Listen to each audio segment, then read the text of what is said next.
So, good evening, everybody. Welcome back. We're excited to finish the Pedic, or excited to notify about the conclusion of this chapter 41. Today is the 11th class in this chapter. Yes, it is a lengthy and a very fundamental chapter, even though a fundamental chapter could be truly said on every Pedic in Tanya, which is the best described description that I've heard on the entire Tanya is the perfect manual to life. You get a machine, and you, in order to have this machine function optimally, is when you have and you follow a manual to that machine, not a manual missing this detail, that detail. A manual which explains every single detail, and you read it, you could appreciate it. At least the machine won't work on its own. You got to work the machine, but it's a perfect manual. In other words, when you study the manual, you could work the machine and be successful with the results, with its results. Similarly, life's a package, and we do need, as Yidden, even Hashem gave us a Torah and tells us exactly what to do, what not to do. But in order to give us the ability to do things correct, many wrote important manuals, and each one is the expression Yisidasi Baharei Kodesh. It sourced on high, and they definitely their message was noble, divine, and so on. But the Alter Rebbe's Tanya, the uniqueness of the Alter Rebbe's Tanya, it's a perfect manual for the Yid's Avodas Hashem, Yid's service to his Creator, for this which we were created for.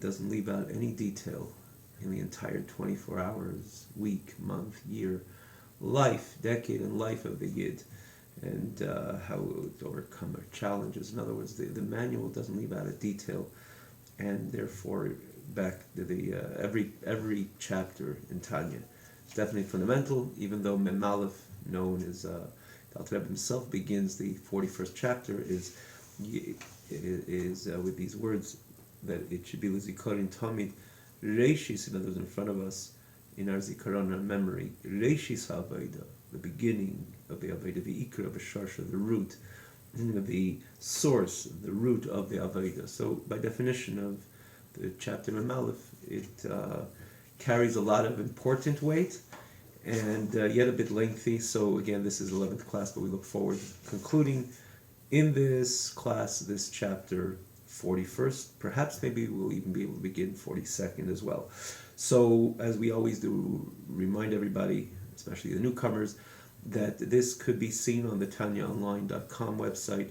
It's easy to follow the classes because you have a separate scroll bar for the text, Hebrew, and English, it's English translation, and as such easy to follow as well. The ability to access all the previous classes.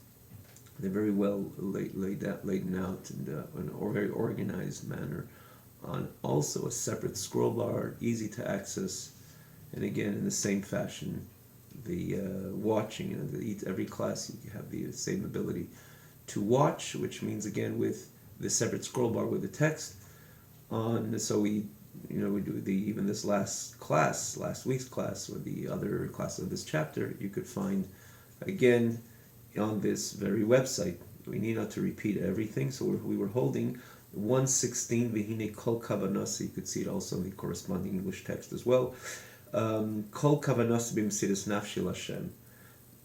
So the Alter Rebbe again, in the last week, again we're not going to repeat in detail. You can find it on the previous class, but the Alter Rebbe is basically saying that in the previous class, that it's a given, it's innate and inherent for every Yid to want to be part of that oneness of HaKadosh Baruch Hu on a constant basis, never to compromise on that inclusiveness in the Achdus Hashem, never to compromise on that consumption, if you will, even being consumed in that reality of Hashem Echad. That is who the Yid is. And remember that we emphasized, or we pointed out the Alter Rebbe's lashon, the Rebbe's expression, very emphatic. Be'emes la'amite legamri. This is the truth, the core truth, and totally, like an absolute truth of every yid, b'chol with all heart, b'chol nefesh, and all soul, which is the most stark way, or the Alter Rebbe could express this. He does associate it with avatibis, an innate love and a natural love. So obviously you have a certain absolute energy when you're talking about something that is inherent, innate, and so on. But he said this is the way he is, and to the extent of Mesiras Nefesh, self-sacrifice, and as we explained, Alter Rebbe doesn't mean that, not referring only to times when we have to give up our life physically for HaKadosh Baruch Hu, to physically expire, not to we were challenged of renouncing the oneness of Hashem or to physically expire, even, which unfortunately was a important part of this 3,300 years of the establishment, since in the time of this establishment of Am Yisrael. But even in good times, and it should always be only good times, the idea of a Yid being Meiser Nefesh means to say he's removing his own desires, inclinations, bodily inclinations, in order to connect to this oneness of HaKadosh Baruch Hu, and that's called a Mesiras Nefesh. I'm giving over. I'm ready to subdue anything which is coming from my from my bodily desires, motivations, and interests and cravings for that, and any type of interest or craving covets, lusts, to subdue that in order to connect to HaKadosh Baruch Hu. And again, this is on a constant basis, which is, how does a Yid connect and maintain that oneness, or maintain that inclusiveness and the oneness of HaKadosh Baruch Hu on a constant basis, is through his learning Torah and doing mitzvahs, and that is the natural part of the Yid. And again, you can see this the message in the previous class, and with this, Hachana Alter Rebbe concluded last week's class, and he begins his learning Torah, appreciating what Torah is. Torah is giving the ability to overtly, it should be demonstrable overtly, this oneness, this inclusiveness rather, in the oneness of HaKadosh Baruch Hu. My learning Torah, my davening. So you begin your learning Torah. It's not when you're learning Torah you're focusing on that, because when you're learning Torah you have to focus solely on the meaning of the Gemara, or the Rashi, the Tosfos, the Rishonim, Achronim, and so on. Nothing else. Nothing else. Which we emphasized last week. Never ever want to believe, because the Alter Rebbe expresses this idea, or this expression of Limud Torah in exercising that inclusive experience, or experience of inclusiveness in the oneness of HaKadosh Baruch Hu. Therefore, that's all what the person is thinking. I want to be part of the Hashem Echad. Omer Abaye Hashem Echad, Omer Rov Hashem Echad, and so on. No. This Alter Rebbe is very careful to say that's the way. Before we start learning Torah, we establish that this is what I'm going to accomplish with this Limud Torah, that it's going to, again, overtly, the experience will be in the oneness of HaKadosh Baruch Hu, will be an overt inclusiveness in the oneness of HaKadosh Baruch Hu, consumption in the oneness of HaKadosh Baruch Hu. But that's before you begin learning. When you begin learning, you're only thinking about Omer Rava, Omer Abaye, the Gemara and the Rashi and the Mishnah and the Rav and Tosfos Yontif and Rishonim and Achronim. That's what your mind is. That's where your mind is focused, and that's what you're investing to understand and appreciate the details and nuances of Torah. Because the more you get involved with Torah, the more you're uniting. Later, the Alter Rebbe says that appreciating the details and nuances of Torah, and namely when it comes to Torah Sheba'al Peh, that's becoming deeper. The Alter Rebbe says this lashon in the end of the 45th chapter. It's becoming more and more intimate with Hashem, and therefore it's about appreciating the Torah itself. The beginning, the Hachana, before we start learning, so what am I accomplishing through this? Similar to one establishes this frame of mind before he does a mitzvah, before he davens. Comes to learning Torah, I would just say that davening is different than learning Torah. The experience of davening is different. Davening, this whole idea of becoming part of Hashem Echad, the Hashem Echad ambience or experience, is really, you talk about an overt expression of that. Is more by davening, the actual davening itself. Therefore, we come to daven much more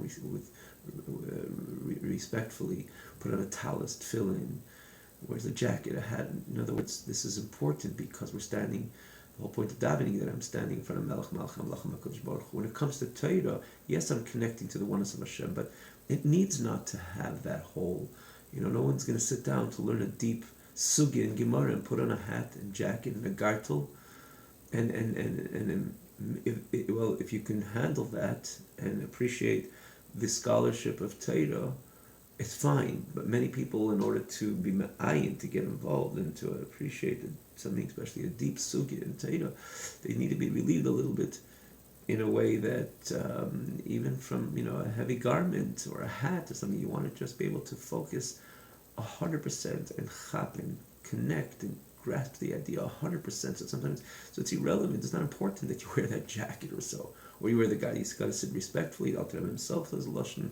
When a person learns Torah, once he appreciates what Torah is, it's the core essence of HaKadosh Baruch Hu. So obviously, there's a yira gdeila. The Rebbe says with great fear. Fine, granted, respect and fear and reverence when you're learning Torah, but it doesn't. It's not like the approach when it comes to davening. If it's easier to understand and connect to the depth of the message without your hat and jacket, without the gartel and so on as an example, it's fine, because if that compromises on your connection and the depth of the study, it's counterproductive completely. Because Torah in the end is appreciating the Torah, the way that Torah is presented to us. It's a Mishnah. Shnai Mechzim Batal, Zemreni Mitzasiya, the Rashi on that, Taisvis on that Gemara, and Shainim and Achreinim, the depth of the message. That's what Torah is all about. Knowing, though, and namely before you start learning, one starts learning, like Dr. Rebbe writes, before one even writes, for example, Sefer Torah, a get, it's not every moment does you have to say the word Harini Kaisav Lishma. No. Towards the beginning, you establish that this get is written for the sake of Hashem, or the sake of the Ish Isha, the woman, the man, this man and this woman. The Torah is for the sake you establish prior to starting this segment of writing, this part of this segment of writing, this part of Torah, this segment of Torah, the Torah that you're writing, the Sefer Torah, or the part of the Torah you're writing, you establish it's for the sake of the Kedusha of the Sefer Torah, the sanctity of the Sefer Torah. Doesn't mean every word you have to repeat that. Similarly, before one starts learning, he makes to establish this preparation, that this learning in the end is another way of the Shleisha Dvarim. Remember, Hashem established, we spoke about this the other day, it's not only one entry, one way, one fashion does a Yid connect to HaKadosh Baruch. Hashem established a multi-layered, or not multi-layered, better yet, it's multicolored, different, very distinct ways that we connect to Him, to Hashem. And this is the base of the Mishnah. Al Shleisha Dvarim Ha'elam Ha'emed. It's through Torah, Tefillah, Tzedakah, Milas Chasadim. Mitzvahs basically it's divided and compartmentalized. Torah, mitzvahs, and Tefillah, and prayer. And each one is distinct in their expression. They all have the common goal that it's another way of becoming one with Hashem. But it's distinct type of avodas, tefillah, mitzvahs, and Torah. And when we do it in the correct way, the way it's demanded from us, that's the way we truly become one with HaKadosh Baruch Hu. So if someone, for example, is going to learn the way he davens, and he's not going to adequately appreciate the study itself, the question and the answer of Tosfos or the Rashba and so on, to the fullest, to the detail. There shouldn't be few words, they say when there's a few words which seem to be extra, you didn't understand the message. Every word ought to shine. Every letter ought to shine. The way the Rishonim and Achreinim wrote their message, in every word there is part of that message. And therefore, if you see a line in Rashi that you don't pick up, you didn't get the message, and you have to get the message. And if it takes you to take off your jacket, as an example, it's different than the approach of prayer. Even prayer, we have to appreciate what we're saying, but prayer is again the idea of standing in front of Melech Malcham Lachem HaKadosh Baruch Hu. It has to be expressed as well externally, as opposed to Limud Torah. It's about appreciating the details and nuances of the Torah that he is learning. So, it's okay if a person, again, leaves the hat and jacket off. And I say that because I hear, recently also heard this, is the shita of the Baal Alter Rebbe is that our approach to learning is similar to approach to davening. Well, the message it is, because it's just another way that we express our oneness or become part of the experience of the inclusiveness in the Achdus Hashem and the oneness of Hashem. Yes, and that from that perspective, and from that point and that perspective, certainly there is the common denominator between Torah, Tefillah, and mitzvahs. But the style, the way we go into Torah is obviously very unique, because nothing should ever compromise on the clarity of the Rashi and the Tosfos and so on. And again, we mentioned this last week, but yet we still should know, and not to get caught up just with the scholarship of Torah, because if we don't realize what we're doing, it could be forgotten. And we mentioned the Gemara that the second Beis Hamikdash was destroyed because they didn't make the birchas of Torah. So is that a reason why the Beis Hamikdash should be destroyed? Because they didn't make a bracha? Well, it's great. Hashem said make a bracha, you make a bracha. But what is it? It's because they didn't make a bracha on something? On what? They were learning Torah. And it's explained that there was a disconnect between the Neisin Torah, the giver of the Torah, and the Torah itself. Because if you don't remember this, at least prior to learning, the Alter Rebbe speaks about every hour, for the reason that he gave, if you remember last week's class, there's Rotze B'Shuv. It's kind of like contract and or Rotze, like it's that literally Rotze also has this connotation of Rotze, the desire for something. It's towards on high. Shuv is settling back, and it says this idea of Rotze B'Shuv, which is mentioned in Sefer Yetzirah. It's explained many times in Chassidus and Kabbalah, of this Rotze B'Shuv phenomenon, which Alter Rebbe puts it here in the context of every hour there's a new energy coming into Olam Hazeh. It's the beat, basically. It's the pulse. It's the pulse which goes back and forth. And that is, again, which sends a new energy into Olamus, in all worlds, ultimately to this very physical world. We imbue that energy, we infuse that energy with Torah, mitzvahs, ma'asim tovim. It eventually, b'seirotzo, yet again, that it sends on high. Shuv, a new energy comes in, and we're meant to fill that energy up again with Torah, mitzvahs, ma'asim, and good deeds, and so on, and prayer, and so on. And then that sends on high. Ratzui, it ascends on high, and then Shuv, a new energy comes in. So it is important, the Rebbe says, that hachana, that preparation should be, we should pause. It doesn't mean for a long time.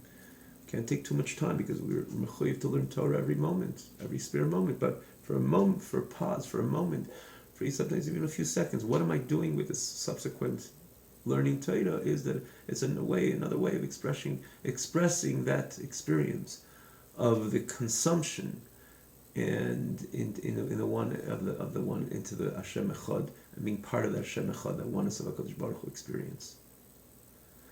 So yes, hachana before we begin, or every hour, based on this idea which Alter Rebbe says, the 12 hours by night, 12 hours by day. One is from Shem Ava Hashem, which is 4 letters, which has the 12 combinations, configurations, and then Shem Adna, also 4 letters. Again, we mentioned this last week. So every hour of the hour, it's important to pause for a moment, for a quick moment, maybe even a second, and focus. What are we doing? And never forget for a moment, and chas v'sholom, which could lead to a disconnect from the giver of the Torah, which are Hashem, the Hashem Echad, and the Torah itself. And that's what the Gemara says. There was a dissonance, there was a disconnect, that there was people went, so to say, for the scholarship of Torah, and one can accustom himself to that, and therefore it is important. It's crucial that before you begin, you realize, what am I doing? So even when you're focused on the study itself, the message behind the scene, which is ultimately the message of this scene itself, of the practice of learning Torah, is about becoming part of the Hashem Echad. The Rebbe concludes this chapter, Kol kavanasi b'mesiras nafshel Hashem, So as we mentioned last week, the reason why we didn't finish the last few lines last week is because the Alter Rebbe sums up this chapter in with a few expressions of what he mentioned in the previous chapters. Kind of he culminates this, that we should not lose focus on this puzzle, so to say, which was the last few chapters, the message of the last few chapters. Even one chapter emphasizes one idea, but never to lose focus of the entire bigger picture, which is mentioned in the previous chapters. And this is again the simple reason why the Alter Rebbe concludes this chapter in this very fashion, as we will see. Kol kavanos mesiras nafshel Hashem, his whole intention in giving up his life to HaKadosh Baruch Hu, that the Torah Tefillah, through learning Torah and prayer, lahalis nitzat lukusha b'seicha, to ascend the godly spark which exists within the neshama limkere, to its source. Right? If you remember, it was last week or the week before, we spoke with the other reason l'kai neshama shenasata bi tahira. It comes from a place of tahira. The soul comes from a place tahira, which is a place of purity, a place of tara. It'll eventually end up in a place of tara.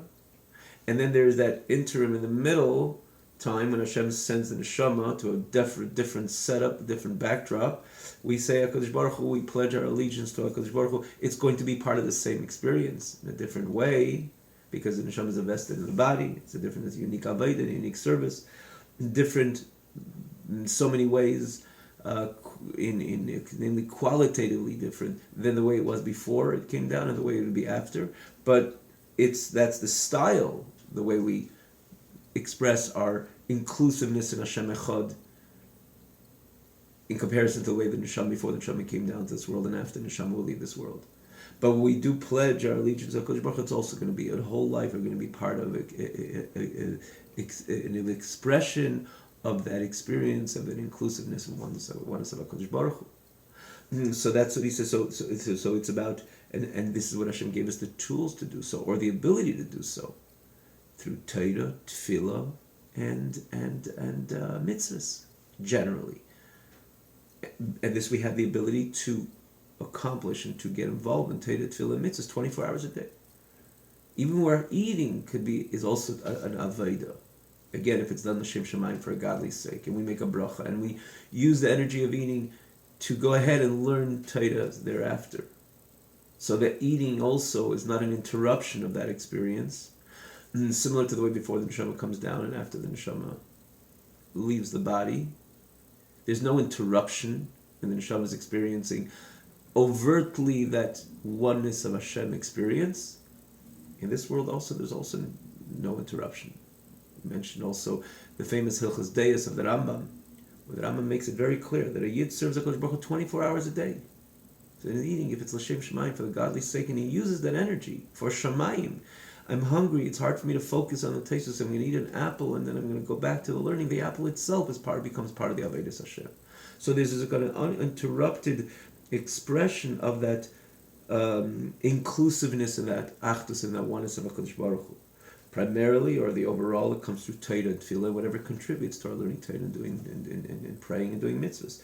So your whole kavanah, the whole intention of a Yid Mesiras Nefesh to HaKadosh Baruch Hu through Torah and Tefillah, lahalitz needs us to elevate this godly spark within it, limkere, to its source, which is again the source of the neshama is Hashem Echad, that oneness of HaKadosh Baruch Hu, as every Yid is a chelik l'kamimal, a part of HaKadosh Baruch Hu. Yet the way we elevate and the way we align that neshama, that's godly spark within us, as the neshama being a part of HaKadosh Baruch Hu, overtly with HaKadosh Baruch Hu, is through Torah and Tefillah, through learning Torah and praying and doing mitzvahs. And this whole idea, this whole objective is we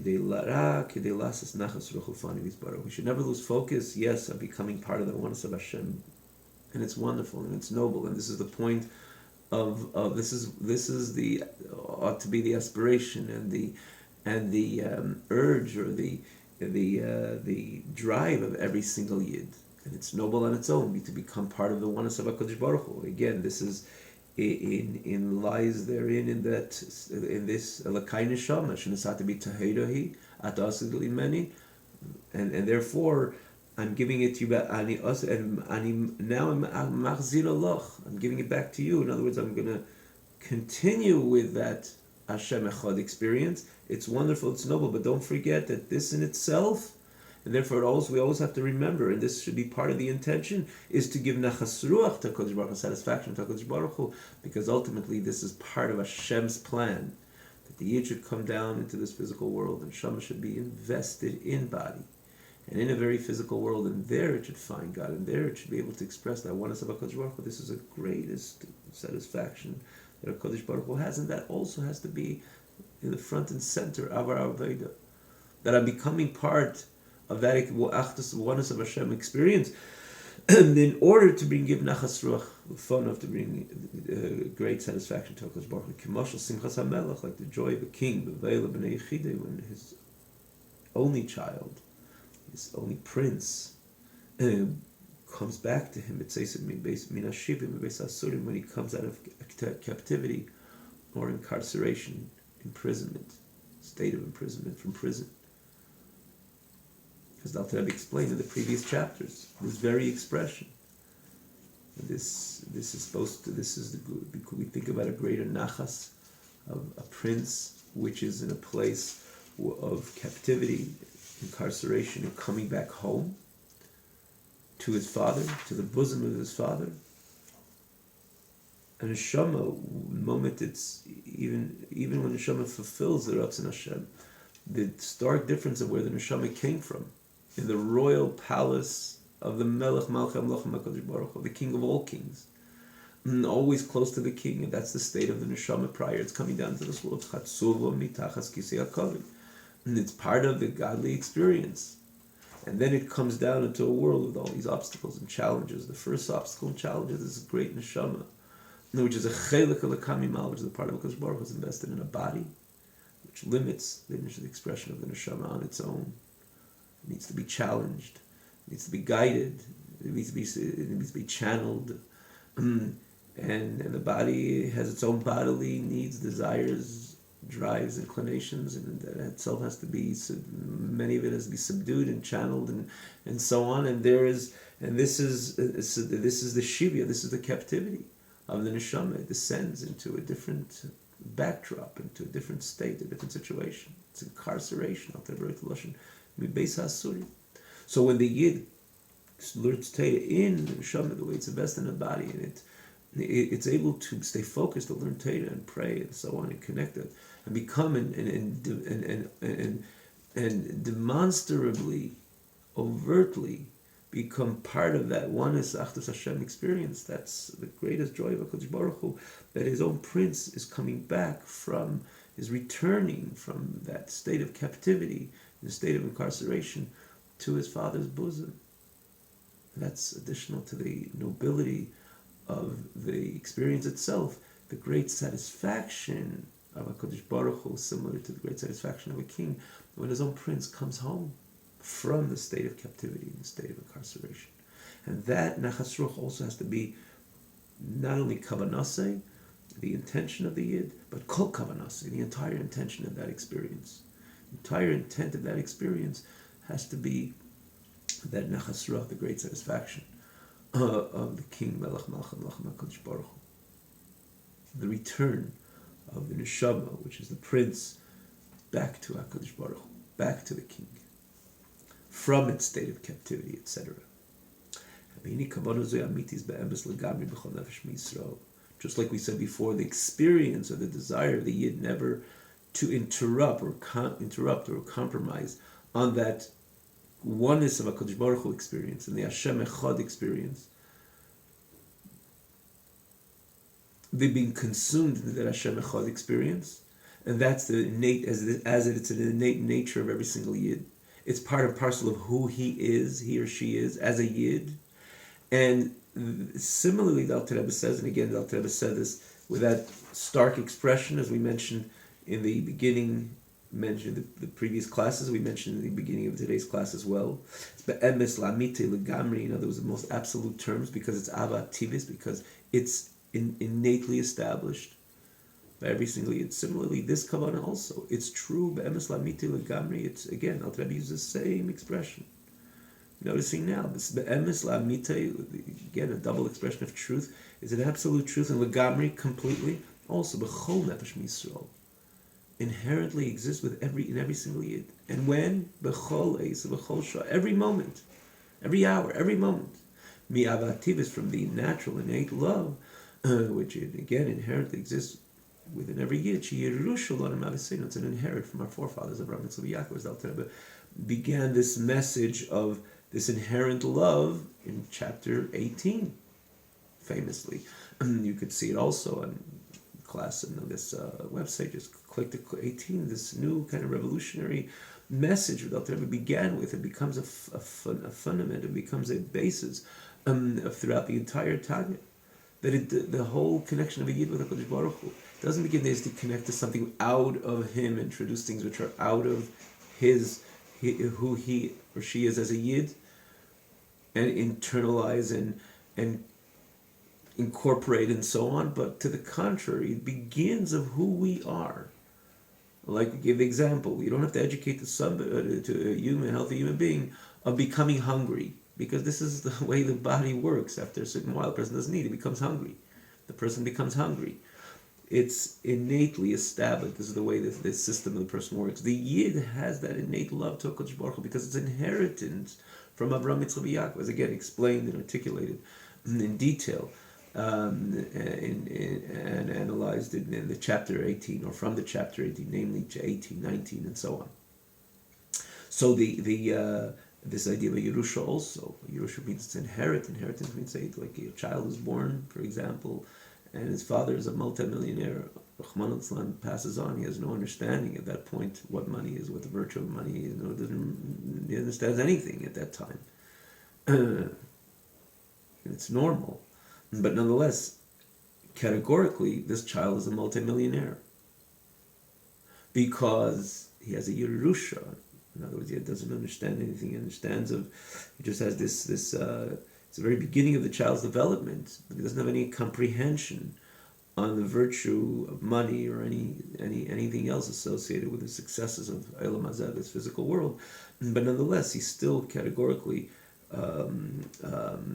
classified as a millionaire because he inherited all that money. And the same thing, it's innate, it's inherent because it's a Yerusha. It's a inheritance from our forefathers, Abraham, Yitzchak, Yaakov. A person has to establish certain times to ponder the greatness of HaKadosh Baruch Hu, to appreciate this fear and love based on intellectual comprehension. And hopefully that would establish this innate love to turn into a flaming, passionate, fervorous love that the person should experience, that since the sensation of it. So obviously, in this innate love needs to be cultivated. So it's there as a foundation, it's inherent, and it's potent because it's inherent and it's innate. But yeah, from time to time we have to ponder on this and the greatness of HaKadosh Baruch Hu, and to focus on this, what the neshama is, what's the state of the neshama as it leaves Kaviyachol, so to say, its previous statement comes and invests in the body, the restrictions and the by definition the tsar, that pain, or by definition the discomfort of the neshama at its best in the body, and the ability of the neshama to uplift itself from that experience and go back to HaKadosh Baruch Hu on a daily and a constant basis through his learning, through his davening, his doing mitzvahs, and so on. And so it's important, naturally, to periodically ponder the greatness of HaKadosh Baruch Hu in order that this innate love should engulf also in a passionate experience. The sensation of it should be expressed, and again, in the person's overtly expressed in the person's experience in his relationship with HaKadosh Baruch Hu. Yes, it's important. We ought to ponder, because if we appreciate something intellectually, that engulfs, that arouses our feelings, our sentiments towards this which we appreciate. So it's not enough to just leave it on the level of the innate, inherent level, which in one hand, that to the contrary demonstrates the potency and the absoluteness of that connection, of that love to HaKadosh Baruch Hu. But it's important to bring it out to the surface, on the surface also, that we should be passionate about all this. and it's extremely crucial as well. And that's the point, that periodically, additional to that achana, which perhaps maybe could contribute to that preparation spoken about in the last week, but this idea of appreciating the Eibush as having nachas ruach, we have to think about Hashem, we have to make the greatness of Hashem, and to put together all these details again to come and to have this the overt sensation of this entire experience accordingly. Have a wonderful night.